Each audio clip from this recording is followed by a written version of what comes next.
을 잘하라고 말씀을 드린 거는 경제편에 가가지고 만약에 내가 계산이 취약하면 계산 문제 한두 개는 버린다 손치더라도 탄력성 기본 개념을 물어봤을 때 맞출 수 있다든가 뭐 이렇게는 정리는 이렇게 맞춰서 해놔야 된다는 얘기죠. 예, 만약에 이론이 나왔는데 이론마저 틀리면은 어려워진다는 얘기거든요. 간평도 마찬가지고요. 투자도 마찬가지고 다 똑같아요. 그게.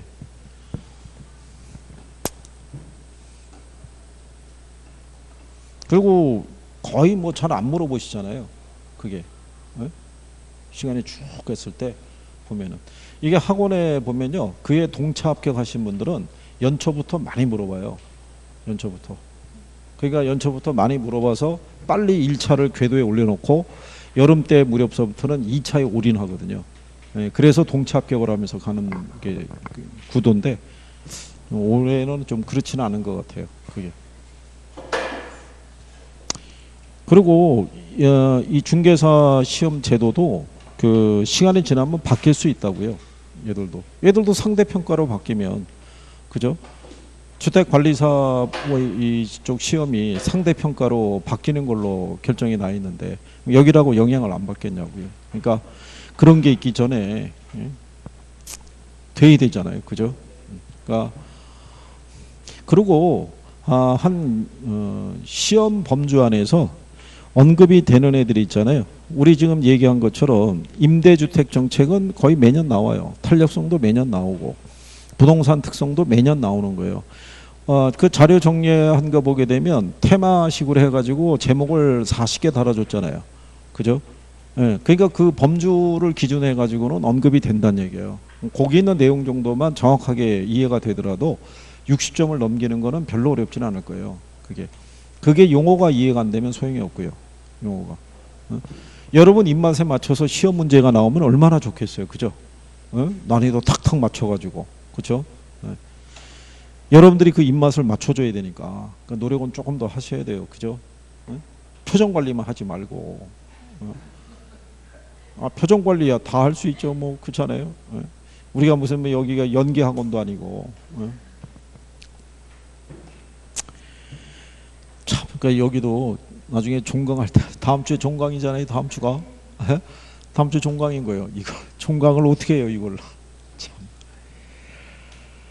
자, 16번에 가시면 부동산 투자를 설명한 것이다.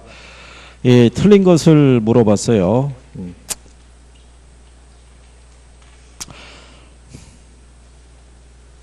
거기 보시면요. 1번에 미래는 불확실하기 때문에요. 투자자는 위험을 분산시키고 수익률을 높이기 위해서 분산 투자를 한다라고 해놨어요. 그죠? 예. 분산 투자하는 것은 이제 대표적인 게 포트폴리오죠. 예. 근데 이 포트폴리오 쪽을 가시게 되면 얘는 시험상에서 잘 쓰기 때문에 알아둬야 돼요. 포트폴리오의 총위험 아시죠? 그죠? 총위험은 체계적 위험하고 뭐하고요? 예, 비체계적 위험의 합으로 돼 있고, 우리가 포트폴리오를 구성함으로써 줄이고자 하는 위험은 얘를 줄이고자 함인 거예요. 그죠? 얘가 줄어들면 얘도 줄어들어요. 그죠? 근데 뭐는 줄어들지 않아요. 예. 근데 요즘은 출제 패턴이 뭐냐면요, 포트폴리오 이론이라는 제목을 달고 얘네를 출제하지 않고요, 그냥 제목을 부동산 투자의 위험과 수익을 물어볼 때 얘네들이 들어와요. 그러니까 기본적으로 알아두셔야 되겠고, 포트폴리오를 물어보면은 얘도 물어볼 수 있어요. 뭐, 자, 상관계수는 마이너스 1에서부터 1까지 존재하죠. 그때 상관계수가 1만 아니면 위험분산 효과가 나타나는 거예요. 그죠? 그래서 마이너스에 가깝다는 얘기는 두 개의 투자 자산의 위험과 수익의 움직임이 반대 방향으로 간다는 거예요. 그랬을 때가 분산 투자 효과가 커진다라는 거, 그거 기억하시면 되고요. 그 다음에 최적 포트폴리오 있죠. 최적 포트폴리오는 뭐하고 뭐의 접점에서 이루어져요. 최적 포트폴리오는 최적 포트폴리오는 그래도 여기 2천여하고 여기 성이 뭐라 그러지 그때? 2천여하고 5천여는 김 총각이 있어서 다행인 거야. 여기서 방패를 해주니까. 없으면 글로 가서 물어볼 거 아니야. 얘가 지금 모든 걸 막아주고 있는 거야 지금. 응? 얼마나 다행인 거야. 뭘 고개를 끄덕거리고 있어. 야. 그렇다고 해서 여기서 물어보면 이게 쫙 나와줘야 되잖아. 그렇잖아. 그 얼마나 보기 좋아. 깔끔하잖아 그냥. 그렇잖아. 그런 의미에서 최적 포트폴리오는 뭐하고 뭐의 접점에서 일어나는 거야. 그래 누구나 다 알고는 있는 거야. 알고 있는데 대답이 되게 알고 있는 거잖아. 참.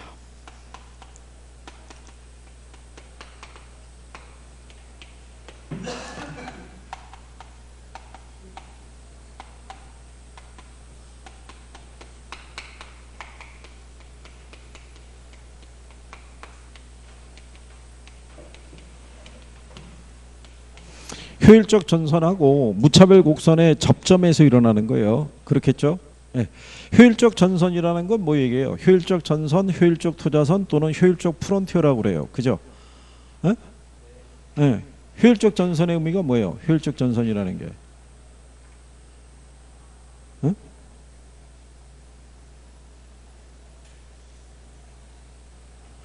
평균분산 지배원리가 뭐예요? 평균분산 지배원리. 이제 여기서 대답이 없으면 넘어가는 거예요. 이제 또 이로 넘어가면 또 나중에 또 인터넷에서 또 뜰 거 아니야. 그러면 그때 그 김총각 말고 거기 있던 2명의 처녀는 어떻게 됐나요? 또 이렇게 올라올 거 아니야.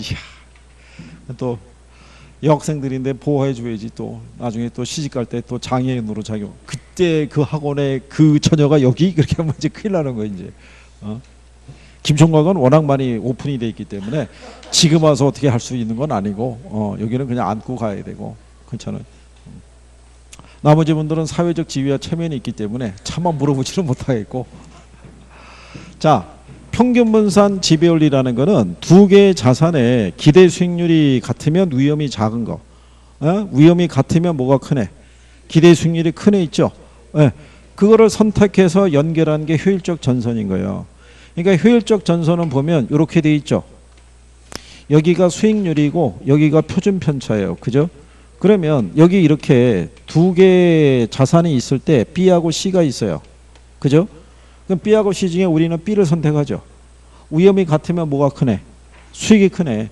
그래서 이 선이 연결이 되는 이렇게 이 점이 연결하는 선이 효율적 전선이라고요. 이게 평균분산 지배원리를 충족시키는 포트폴리오의 집합을 선택해서 연결한 선이 효율적 전선이라는 거예요. 그죠? 여기에다가 투자자 개인의 위험에 대한 태도를 반영한 무차별 곡선이 있죠. 이 접점에서 뭐가? 최적 포트폴리오가 결정이 되는 거예요. 그래서 그 내용 정도는 알아두시면 되겠고요. 여기 16번에서 틀린 거는 4번이에요. 부동산 투자는 항상 인플레이션 해지 효과를 얻을 수 있다고 해놨죠. 이게 저기 해설 이렇게 돼 있는데 일반적으로 우리가 부동산이 실물 자산이죠. 그러니까 인플레에 대한 어떤 방어적인 역할을 해요. 근데 그거는 우리가 예상할 수 있는 인플레는 방어적인 수단이 되는데 예상치 못한 인플레는 부동산도 방어적인 효과가 없어요. 무슨 말인지 아시겠죠? 예전에 IMF 우리가 겪을 때 있죠. 예, 그때 그 인플레라는 게 이게 살인적이었다고요. 그때는 부동산이고 뭐고 간에 다 폭삭 망한 거예요. 그죠? 그래서 일반적으로 부동산이 인플레이션 해지 역할을 해준다는 얘기는 우리가 예상할 수 있고 예측할 수 있는 인플레는 방어적인 수단이 되는데 예상치 못한 인플레는 부동산도 방어적인 역할은 못 해줘요. 그래서 4번이 틀려 있다라고 보시면 되겠고, 그리고 4번과 같이 답을 유도하기는 쉽지 않을 거예요. 그게. 그래서 뭐 그런 정도예요. 그 다음에 17번에 보면 민감도 분석이라고 있죠. 또는 감도 분석이라고 그래요. 자, 투자 수익에 영향을 주는 여러 가지 변수들이 있겠죠. 임대료라든가 또는 영업 경비라든가 또는 예를 들어서 세금이라든가 뭐 여러 가지가 있죠. 이 변수들이 변하면 투자 수익이 변하겠죠. 그러면 이 투자 수익이 뭐 얘기하겠어요? 투자 수익이라는 게 투자 수익.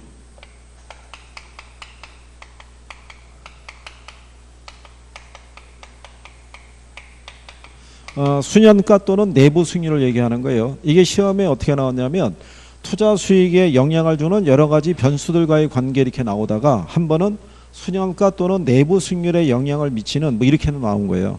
그러니까 투자 수익이라고 쓸 수도 있고 수년가 뭐 이렇게 쓸 수도 있는 거예요. 그래서 가장 민감하게 영향을 주는 요소를 찾아서 집중적인 통제 및 관리를 하고자 하는 것이 민감도 분석의 역할이다라고 보시면 되죠. 그래서 거기 1번 지문에 보면요. 현금 흐름에 영향을 미치는 어느 한 구성 요소가 변화했을 때 투자에 대한 수년가나 내부 수익률 등의 투자의 결과치가 어느 정도 변동하는가를 분석한다라고 이렇게 얘기를 하는 거죠. 무슨 말인지 아시겠죠? 그래서 5번에 나온 것처럼요. 민감도가 작은 투자일수록 수년가나 내부 수익률의 변동폭이 작고 상대적으로 안전성이 낮은 투자 대안으로 평가된다. 그러니까 틀린 거예요. 이게 상대적으로 안전성이 높다라고 보셔야 되겠고요. 그래서 여기는 이제 용어 정도로 정리를 하셔도 되고요. 다만 이제 위험 관리를 하는 기법은 알고 있어야 돼요. 그죠? 위험을 관리하는 방법이 뭐 있어요? 위험을 관리하는 거. 위험을 관리하는 거. 어떻게?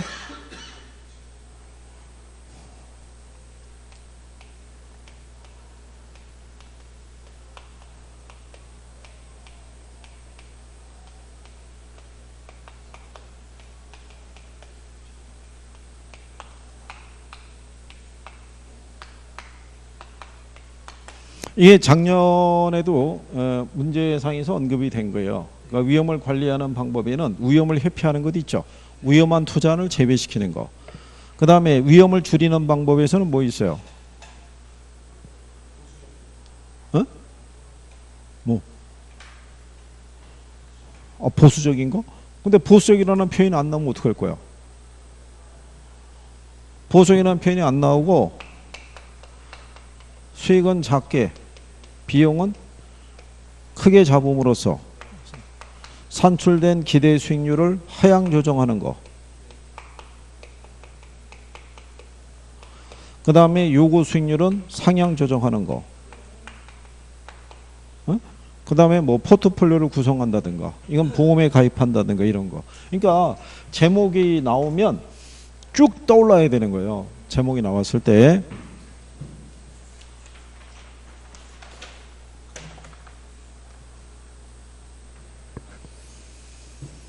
자, 그래서 투자에 관한 용어 정도는 반드시 구별이 되셔야 된다는 거고요.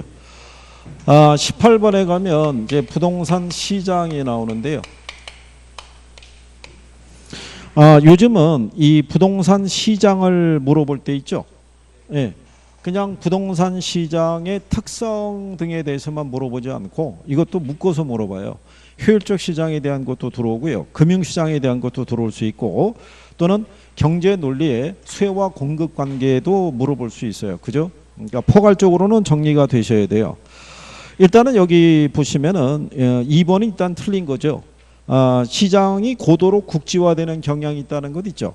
그럼 부동성 때문에 나타나겠죠. 그죠?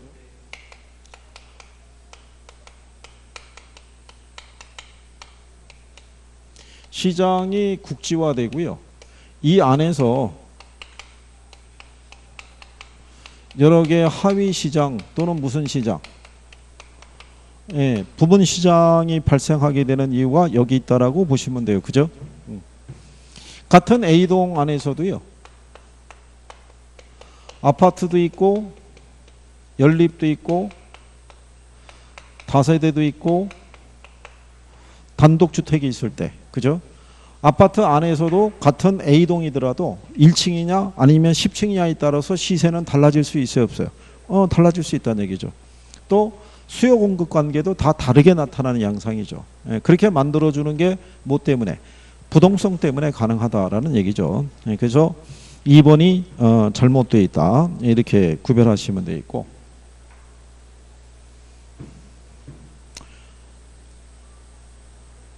그래서 이제 이 부동산 시장 관계 얘기할 때 여기서 나타나는 거는 어디까지만 나타나요? 예, 중강성까지 형태가 나타난다는 거. 부동산 시장은 대부분 강성 효율적 시장이며 시장 참여자들은 초과이익을 누릴 수 있다. 그러면 틀리겠죠. 부동산 시장은 무슨 시장? 중강성이에요. 그러면 시장 참여자들은 초과이익을 얻을 수 있어요, 없어요? 어? 이게 맞는 거예요. 얘가 중강성이잖아요. 그러니까 저 미래 정보를 매개로 하면은 무슨 이윤을 얻을 수 있어요? 초과이익을. 그거는 주식시장이나 부동산 시장이나 똑같다고요. 자, 우리가 왜 효율적 시장 이론을 배우냐면 부동산 시장에서는 확인되지 않는 어떤 소문이나 루머에 의해서도 부동산 가격은 요동을 친다고요. 그죠? 이유가 왜 그러겠어요? 현재 시장에서 거래되는 가격은 현재 정보까지만 반영이 되어 있는 거예요. 미래 정보는 반영이 안 돼 있다고요. 그러니까 미래 정보를 이용하면은 무슨 이윤을 얻을 수 있는 거예요? 초과 이윤을. 근데 얘가 만약에 강성이라고 나오면 틀리죠. 강성에서는 어느 누구가 어떠한 정보를 이용하더라도 무슨 이윤? 초과 이윤 얻을 수가 없죠. 그리고 부동산 시장이 강성이라면 틀릴 거 아니에요. 그죠? 예, 그런 게 묶여서 나올 때 구별할 수 있으셔야 되겠고요. 그 다음에 19번에 보면 화폐의 시간 가치에 대해서 물어봤어요. 그죠? 그러면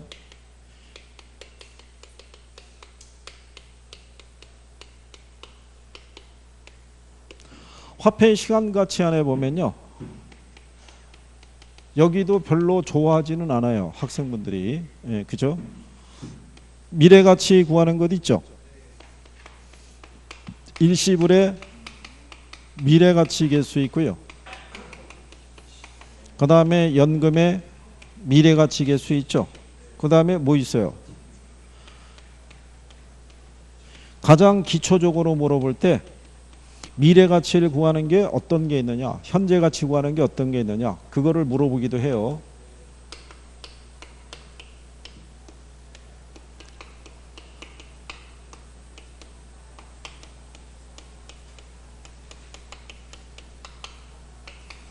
자, 여기서도 싫더라도요, 기본적인 거는 해줘야 돼요. 그죠? 여러분들에게 드린 자료를 보게 되면 얘네 그 이론적으로 나오는 개념하고요, 실전에서 그걸 풀어서 준 내용을 같이 넣어놨으니까 그거를 같이 비교할 수 있어야 되고, 역수는 이렇게 역수라고 그랬어요. 그죠? 이렇게. 자, 이 중에 여러분들이 우리가 영업현금 흐름이 있죠. 영업현금 흐름만 가게 되면 이렇게 나가죠. 여기서 보면은 이 부 있죠. 네. 요 부채 서비스액을 구할 때 뭐로 적용한다 그랬어요? 부채 서비스액. 부채 서비스액. 얘 구할 때 이거 쓰는 거예요. 저당상수. 부채 서비스액이 원리금이니까. 그죠? 네. 그 다음에 매각 현금 흐름을 계산하려고 그러면 매도 가격에다가 매도 경비를 빼면은 순 매도액이 나오고요. 전, 후 이렇게 나와요. 그죠?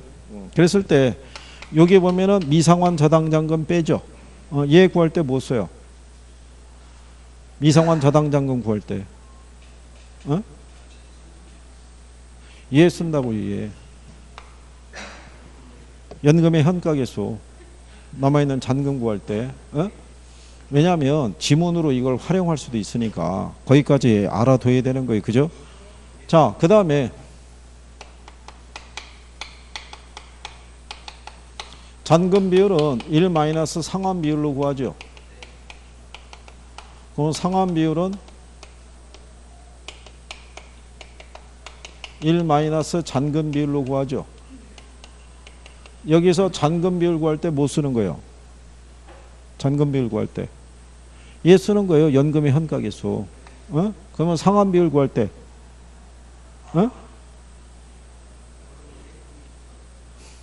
얘 역수가 뭐예요? 연금의 현가계수 역수가 저당상수 쓰는 거예요. 저당상수. 그 다음에 여기서 주택연금 구할 때 뭐 써요? 얘 써요. 얘. 그거 계산할 때 주택연금 계산할 때. 그러니까 기본적인 거라도 해줘야 되는 거예요. 그죠? 그리고 또 시험에서는 자, 우리가 원리금 구하는 거는 원리금 균등 상환 방식에서 원리금 구하는 거 저당상수라는 건 알고 있어요. 그죠? 근데 만약에 김 총각이 5년 후에 한 결혼하기 위해서 주택을 구입하려고 해요. 근데 주택 구입자금 5억 원을 만들기 위해서 지금서부터 얼마씩 적금을 들어야 될까? 그 매기간 적립해야 되는 적금액 계산할 때는 뭐를 써야 돼요? 그러면 감채인계수를 써야 돼요. N년 후에 이론을 만들기 위해서 매기간 불입해야 될 액수 있죠? 예.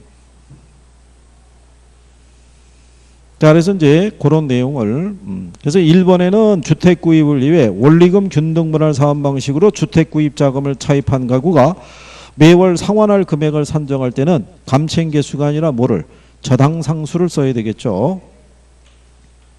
그 다음에 3번에 보면요. 정년퇴직자가 매월 연금 형태로 받을 퇴직금을요. 퇴직 시 일시불로 지급받게 될 금액을 산정할 때는 뭐를 써야 되는 거예요? 그는 일시불의 현가계수 쓰는 거예요. 예를 들어서 이럴 수 있죠. 얼마 전에 보니까는 저기 올림픽에서 이제 메달 땄던 친구가 이번에 뭐 결혼한다 그러는데 뭐 예를 들어서 연금을 뭐 최대 많이 받는다 뭐 이렇게 얘기를 해요. 그죠? 근데 걔네들이 연금을 받을 때요. 사망할 때까지 매달 100만 원씩 받거나 아니면 일시불로 받을 수도 있어요, 없어요? 걔네가 연금 점수가 넘쳐나면은 그러면 그걸 일시불로 받게 돼 있다고요. 그죠? 그러니까 통상 그렇게 얘기를 해요. 건강에 자신이 있으면은 분할해서 받는 거고 그렇지 않으면은 그냥 일시불로 받는 거예요. 그때 일시불의 현가계수 쓰는 거예요. 그리고 이제 4번에 보면 10년 후에 1억 원이 될 것으로 예상되는 토지 있죠. 그걸 내가 10년 후에 구입하기 위해서. 그죠? 그러면 10년 동안 얼마 구입해야 돼요? 얼마? 1억 원을 정리를 만들어야겠죠. 그때 쓸 때는 감채인계수 쓰는 거예요. 그리고 연금의 현재 가치 계수의 역수가 뭐예요? 저당상수라고 그랬어요. 그러니까 기본적인 역수하고 어디에 적용하느냐라는 정도만이라도 정리해달라는 거예요. 에? 뭐 계산이나 이런 걸 빼고 할 수 있는 건 해야 되잖아요. 그죠?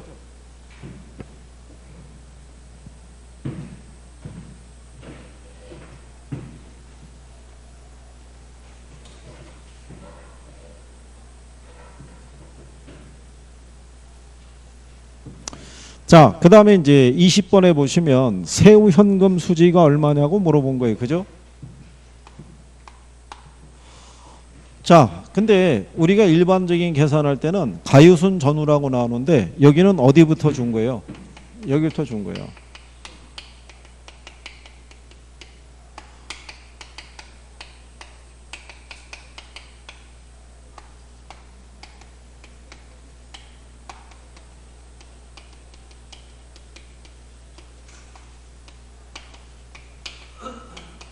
실전에서도 여기서부터 기준해서 출제를 했던 선례가 있어요. 세후를 구하라고. 여기 보면은 순운용소득이 얼마예요?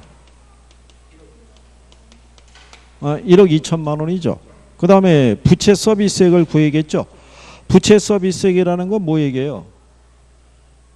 융자를 받았을 때 갚아 나가야 될 원금과 이자의 합계를 얘기를 해요. 그러니까 연간 융자 원리부금이 6천이죠.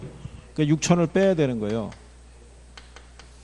6천을 빼면은 세전이 얼마 나오겠어요? 역시 6천이 나오잖아요. 그러면 여기서 뭐를 빼야 돼요? 영업소득세를 빼야 되죠. 그러니까 영업소득세 계산하려고 그러면 이렇게 가면 되죠. 그러면은 과세 표준 소득이 나올 것이고 여기에다가 뭐를 세율을 곱하게 되면은 영업소득세가 나오겠죠. 그럼 여기도 줬잖아요. 순영업소득이 얼마라고? 거기 보면은 이자 나와 있죠. 이자가 5천이고 감가상각이 2,500이잖아요. 그러면은 두 개를 더하면 얼마예요? 그러면은 1억 2천에서 7,500 빼면은 남는 게 얼마겠어요? 4,500 나오겠죠. 그렇죠? 세율은 30% 줬을 거고 4,500에서 30%는 얼마겠어요? 1,500 정도 나오겠죠? 1,350 나오겠군요. 1,350. 그러면 6천에서 얼마 빼면요? 예. 그러면 뭐 4,650만 원 뭐 이렇게 나오겠죠. 그래서 답이 4번 이렇게 되겠죠.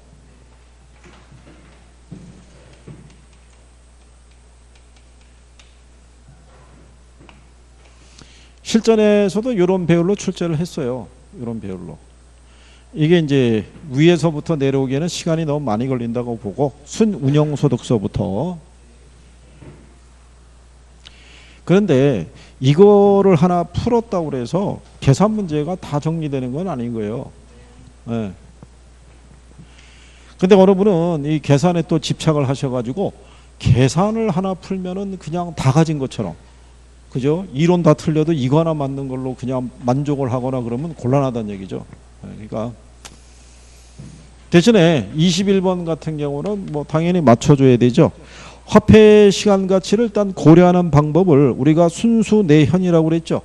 답은 5번의 순소득 승수법이죠. 네. 일단 승수법은 어디에 있는 거예요? 어림셈법 있죠.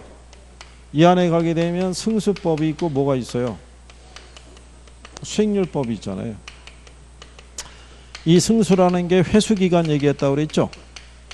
그래서 단순 회수기간이나 이런 애들은 얘가 화폐 시간 가치를 고려한 방법이 아니라고요. 그러니까 승수라는 표현이 들어가 있으면 화폐 시간 가치를 반영한 방법이 아니다라는 거.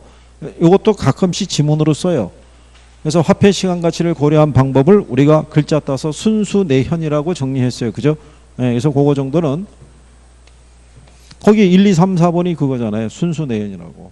그러니까 오늘 구별을 해 두셔야 되겠고요.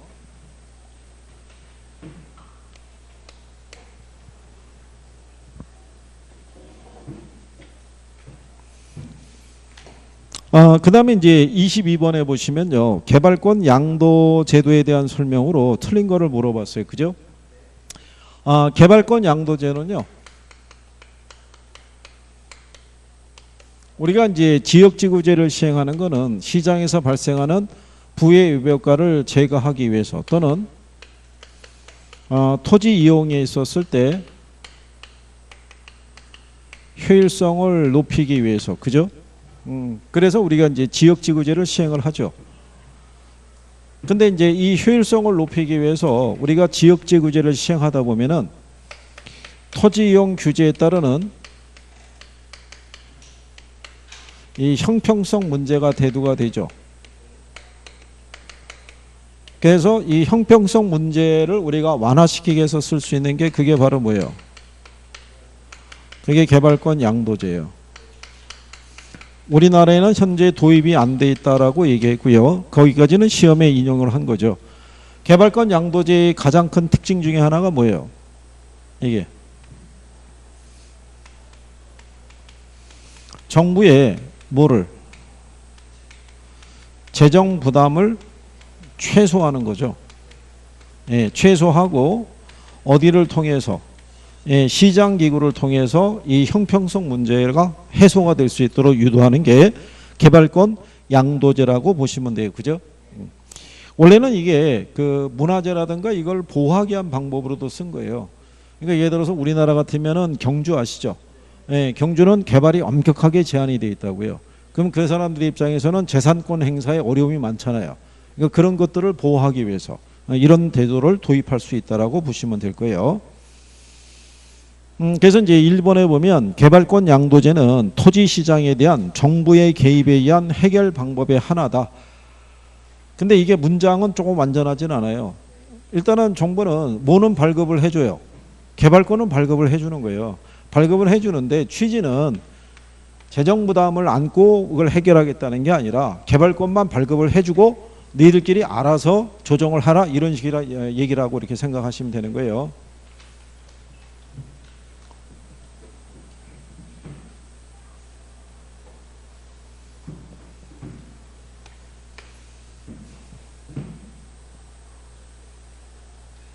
여기서도 조금 더 들어가면은요, 여기도 내용이 힘들어지는 거예요. 그러니까 출제자들이 어느 정도 선에서 잘라준다고 생각하시면 돼요. 이게. 그죠? 이걸 만약에 문제로 내보면 저기를 조금 벗어나게 되면 그래도 요즘은 뭐 1분 안에 풀게끔 유도하니까 뭐 그 이상 뭐 어렵게는 구성이 안 되겠죠.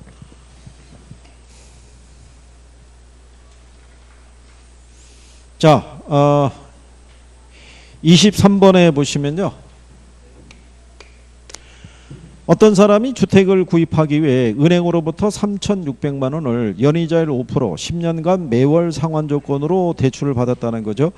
원금 균등 분할 상환 조건일 때 첫 해 상환해야 될 원금과 이자의 합계가 얼마냐.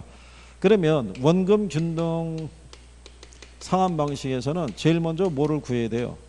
원금을. 원금은 융자금을 납입 횟수로 나눠서 구하죠. 그렇죠? 그러면 융자금이 얼마냐면은 3,600만 원이잖아요. 그렇죠? 근데 대출 기간이 몇 년이에요? 10년이죠. 근데 매월 상환 조건이니까 120으로 나눠야 돼요. 그죠? 그럼 3,600을 120으로 나누면은 30만 원 나온다고요. 그 원금은 구했고요. 이자는 어떻게 구해요?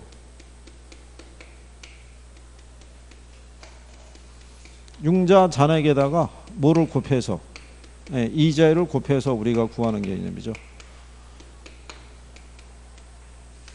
3,600에 대한 이자율이 연이자율이 몇 프로예요? 5%예요. 그래서 얘 계산하면 얼마 나오냐면요. 180 나와요. 근데 이 180은 연간 180이란 얘기고 월로 바꾸려고 그러면 180을 얼마로? 12로 우리가 바꿔야 되겠죠. 그러면 얼마 나오냐면 월 15만 원 나오죠. 그러면 원금 30만 원과 이자 15만 원 합하게 되면 45만 원 나오겠죠. 근데 이거 굳이 왜 이렇게 나눴냐면 통상 이자를 줄 때요. 여기 보면은 이게 5%로 돼 있잖아요. 통상 여러분들에겐 6% 준다고요. 6%면은 나누기 12 하면은 이게 0.005로 바로 때리면은 바로 금액이 나오는데 5% 기준에서 12로 이거 바꿔서 하게 되면은 0. 이게 딱 안 떨어진다고요. 그러면 수치가 복잡해지거든요. 그래서 그러니까 출제자들이 이자율이나 기간이나 이거를 다 해줄 때는 다 맞춰서 배열하는 거예요. 맞춰서 그것까지 계산해서.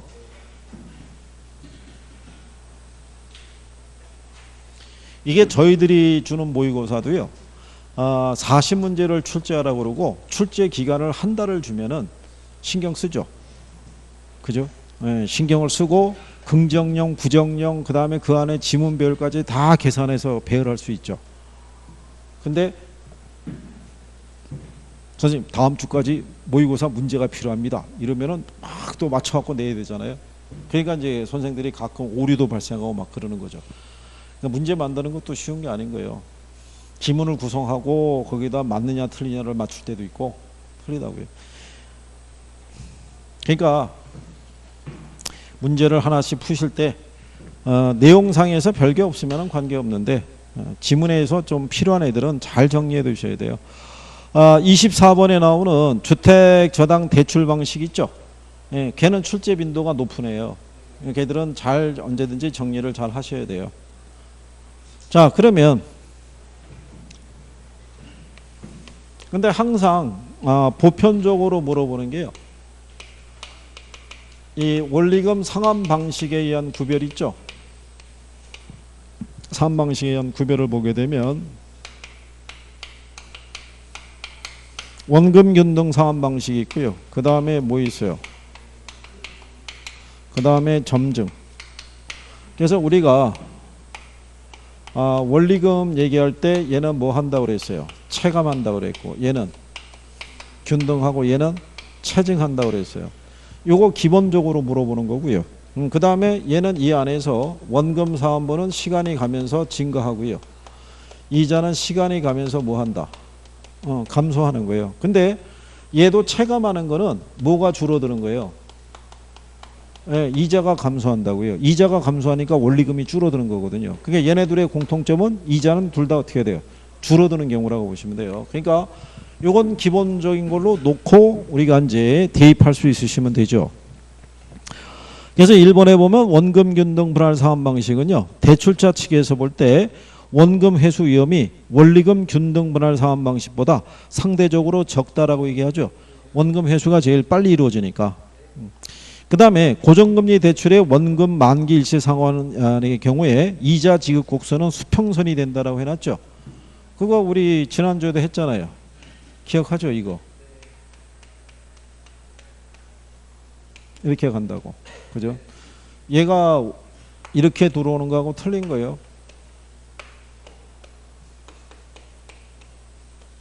이거는 원리금 균등분할 사업 방식에서의 원리금에 대한 크기를 추이를 나타낸 거고, 얘는 이자가 만기 때까지 동일하기 때문에 이거는 만기 일시 상환 방식 얘기하는 거예요. 그렇죠? 옛날에 그 2004년도에 주택금융공사법이 제정이 되고요. 보금자리론이 도입되기 전에는 시중은행에서 취급하는 거는 저거밖에 없었어요. 3년 만기 상환자당밖에. 그 당시에 장기 대출이라고는 10년짜리, 그 당시에는 이제 국민주택기금이죠.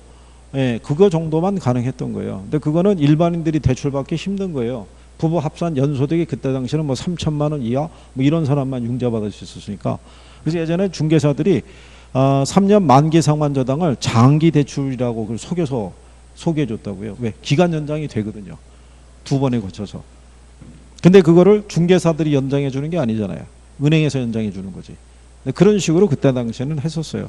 그리고 그때 당시에는 저게 문제가 아니었던 게, 그때는 대부 비율이 90%까지 주던 때도 있었어요. IMF 터진 직후인 2001년도에는 융자 비율이 90%까지. 그러니까 1억짜리 사면 9천만 원까지 융자해 줬어요. 저거를. 근데 집값이 어떻게 돼요? 계속 뛴 거예요. 올라간 거예요. 그 이후로. 그러니까는 그때 당시에 빚내서라도 집 산 사람들은 돈 번 거예요. 투자가 잘 들어갔으면. 그러니까 사람들이 무슨 생각하겠어요? 단기간에 돈 벌 수 있는 거는 뭐밖에 없다. 부동산밖에 없다. 오로지 그거밖에. 그죠? 그러니까 이번에도 나오는 거잖아요. 원래 이 투기 과열지구나 이렇게 지정돼 있어서는 대출이 규제가 묶여 있어서 융자받기 힘들어요. 그런데 바로 엊그저께 언론에 소개된 바에 의하면 강남 쪽에서 한 30억짜리 물건 살 때 자기 돈 갖고 안 산다는 거잖아요. 그죠? 대출을 안 받아도 된다는 거 아니에요. 일단 현금이 10억 이상인 사람들이 문장이 많으니까. 그게. 그러니까 김총각 표정이 내 얘기하는 것 같네 뭐 이런 표정이네. 그래? 자, 어쨌든 뭐 그렇다는 얘기고요. 3번에 보시면 원리금 균등분할 사업 방식은 원금 균등분할 사업 방식에 비해 초기에는 원리금의 지불액이 많다, 그러니까 틀렸다는 얘기죠. 대출 초기에 원리금 지급액이 제일 큰 애는 누구예요? 원금 균등이에요. 우리가 이렇게 해드렸잖아요. 시간이 경과할수록 차입자의 소득은 증가하는데요. 대출 초기 있죠. 차입자의 소득에서 원리금이 차지하는 비중이 제일 큰 게 뭐예요? 그게 원금 균등이라고요. 그 다음에 뭐가 되고요? 원리금. 그 다음에 이렇게 점증이 가겠죠. 그러니까 대출 초기에는 원리금 상환액은 뭐가 제일 큰 거예요? 원금 균등이 제일 큰 거예요. 그죠? 자, 그래서 이제 그런 내용. 그러면 저기 있는 원금 균등이 있고 원리금 균등이 있고 점증이 있죠. 셋 중에 대출자가 인플레 위험이 있죠. 인플레 위험에 대처하기 위해서는 셋 중에 무슨 방식으로 대출해 줘야 된다 그랬어요? 원금 균등, 원리금 등 점증 중에서 어디에? 지난주에 했잖아요. 지난주에. 김총각, 셋 중에 뭐? 셋 중에 뭐? 여기 셋 중에 뭐야? 점증이에요, 점증. 아니, 우리 그랬잖아요. 인플레가 심한 시기에는 화폐 실질적인 가치가 떨어지잖아요. 그때 상환이 많이 들어오면은 대출자는 손해 아니에요. 그죠? 그러니까 상환 시기를 늦춰주는 거예요. 그죠? 지난주에도 얘기를 했다고요. 그죠? 지난주에도. 근데 도대체가 일주일 사이에 뭐 보고 있는 거예요? 1차 공부 안 하나 보죠? 요즘은 그냥 계속 돌아야 돼요. 안 보면 잊어먹는 거야, 안 보면. 여기서 와서 선생이랑 할 때는 다 풀리는 것 같고 다 되는 것 같아요. 그죠? 끝나고 난 다음이 문제예요. 끝나고 난 다음에. 뭐 갖고 공부해야 될지. 그렇다고 해서 이거 지금 학계론 정리가 안 된다고 지금 총론을 붙잡고 있다는 건 잘못된 판단인 거예요. 무슨 말인지 알겠어요? 맨날 앞에만 어떻게 보냐고 맨날. 점핑해서. 근데 문제가 뭐냐면 경제를 보는데 경제에서 맥히는 부분이 있으니까는 거기가 진도가 안 나갈 거 아니에요. 그럼 걔를 붙잡고 있을 수는 없잖아요. 넘어가야 될 거 아니에요. 다른 파트를. 자꾸 돌아야 될 거 아니에요. 그리고 안 되는 거는 선생을 봤을 때 붙잡고 물어봐야 되는데 결국 한 번도 안 물어보고 종강을 맞이하고 있잖아요. 지금. 그렇잖아요. 그러니까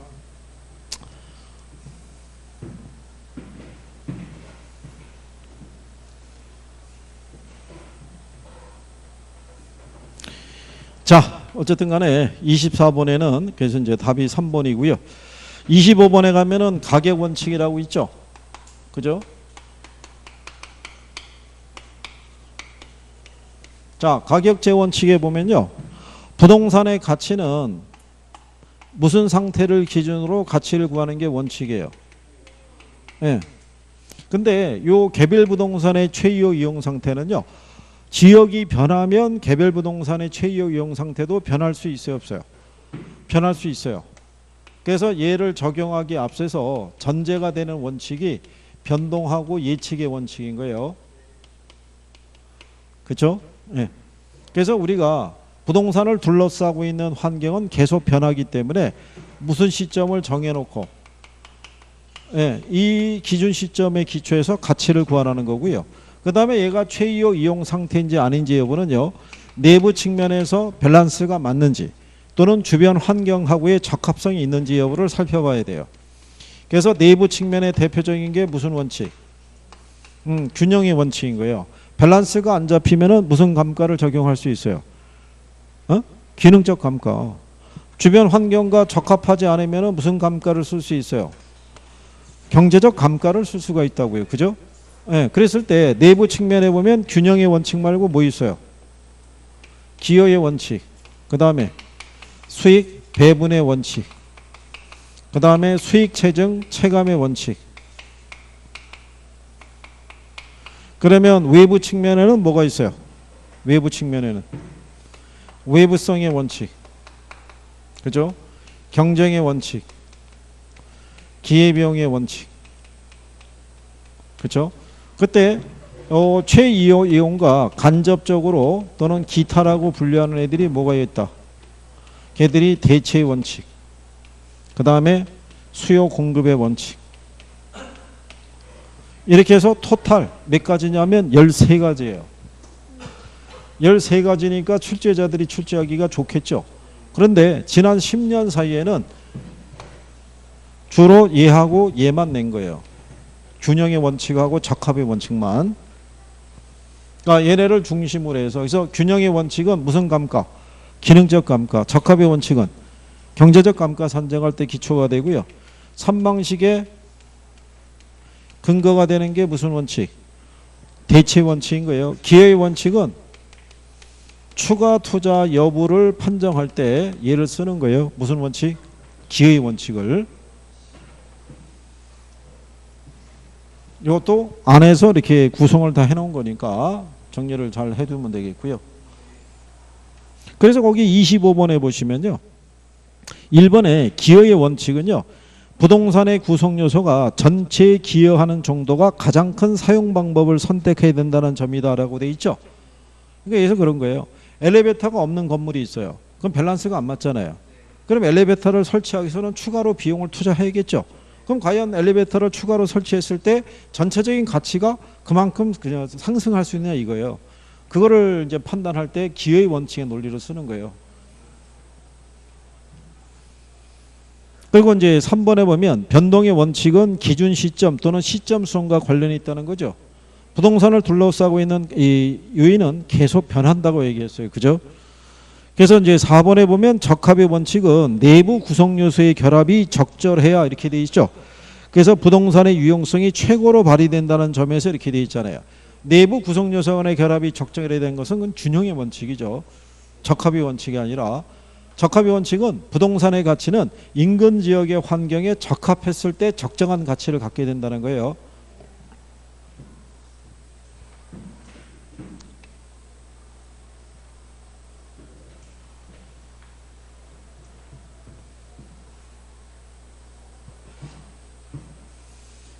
그 다음에 이제 26번에 보면요.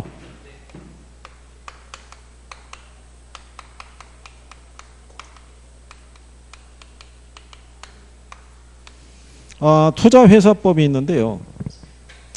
요게 이제 이번에 개정은 다 돼 있는데 시행일이 내년 2월 20일이라고 그랬어요. 그죠? 에? 설마 그거를 노리고 있는 건 아니죠? 올해 떠나야지. 그 내년에 개정된 거 많이 있어요. 개정된 거. 그렇기 때문에 올해 마무리하고 하는 게 제일 좋은 거예요. 그죠? 자, 일단은 부동산 투자 회사 있죠? 걔 외부로부터 돈 차입할 수 있어요, 없어요? 어? 외부로부터 차입할 수 있어요, 없어요? 차입. 어? 그러면 사채 발행할 수 있어요, 없어요? 어? 차입은 둘 다 되는 거예요. 그죠? 얼마의 규모로 차입할 수 있어요? 어?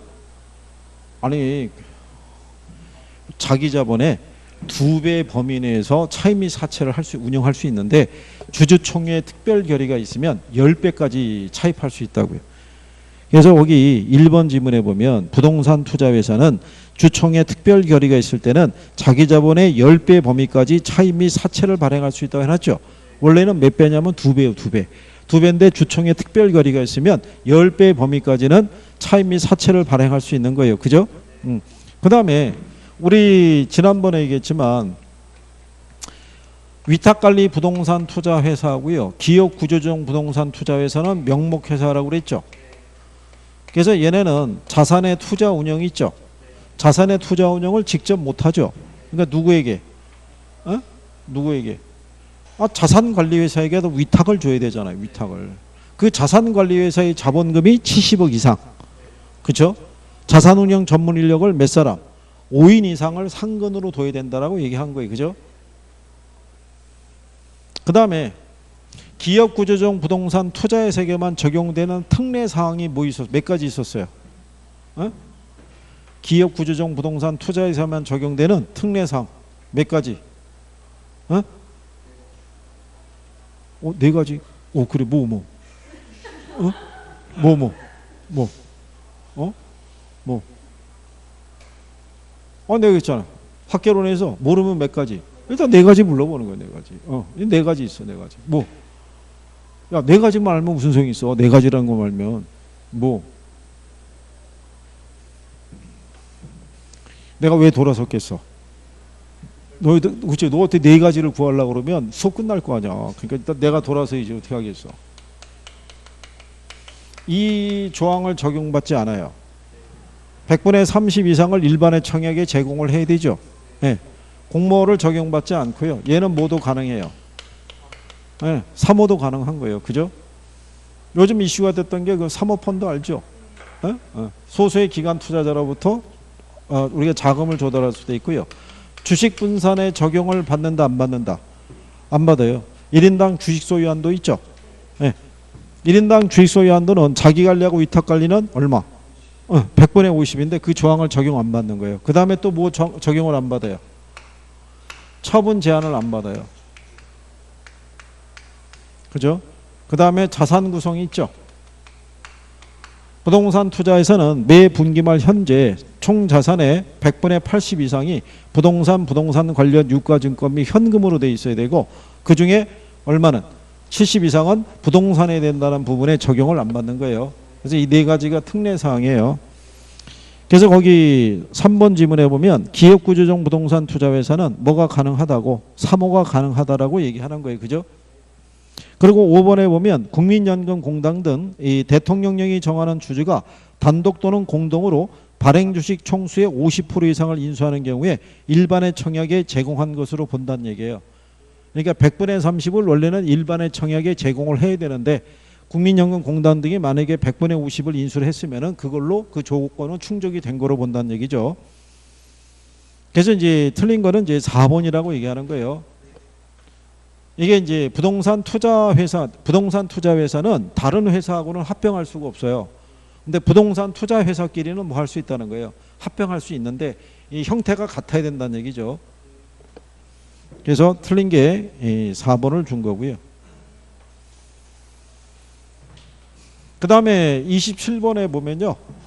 프레이트 금융에 대해서 나와 있어요. 그죠?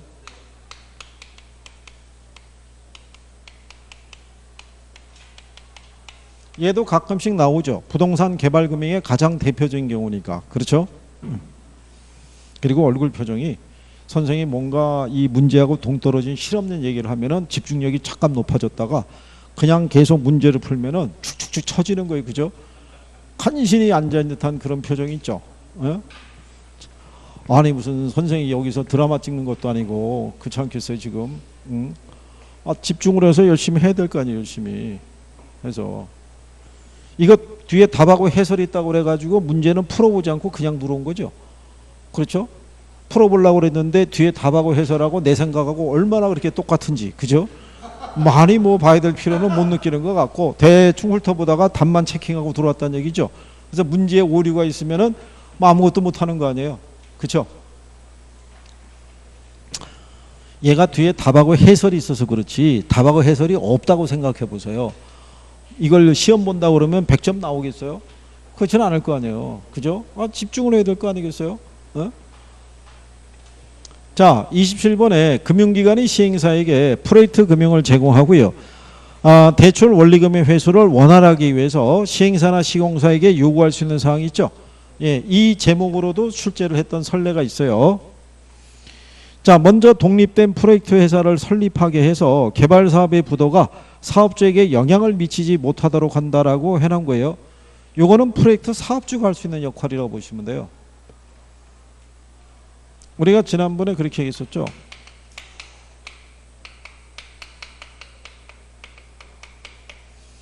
프로젝트 사업주가 GTX 이 사업권을 갖다가 얘가 따냈을 때 근데 이게 광역 고속열차를 개발하기 위해서는 자금이 한 1조 정도 소요가 된다는 거죠. 이거를 자기가 운영하기는 부담스럽고 이 프로젝트 사업주에 투자했던 기존의 주주가 있다든가 하면은 이 사업 진행을 반대할 수도 있다는 얘기죠.